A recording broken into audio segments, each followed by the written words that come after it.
এই সহজ মজাদার কেকটি বানানোর জন্য প্রথমে আমি এখানে 3টা ডিম ভেঙে কুসুম আর সাদা অংশ আলাদা করে নিলাম। তারপরে এখানে নিয়ে নিলাম কিছুটা ক্রিম এবং বাটার, তারপরে একসাথে দুধ দিয়ে মেল্ট করে স্মুথ একটা ব্যাটার করে সেটার মধ্যে আমি সেই 3টা কুসুম দিয়ে দিলাম। তারপরে এখানে ময়দা দিয়ে দিলাম 1/4 কাপ। অবশ্যই চেলে নিতে হবে, খুব ভালোভাবে মিশিয়ে নেব একসাথে এখন। তারপরে এখন এখানে আমি সামান্য বেকিং পাউডার দিয়ে সাদা অংশ এরকম করে বিট করে ফোম করে নিলাম, দেখতে পাচ্ছেন।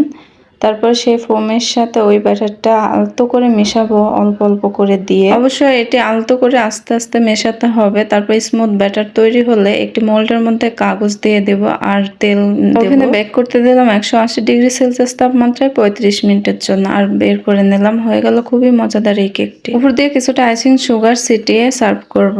এত মজাদার এই কেকটি খেতে। Thanks for watching.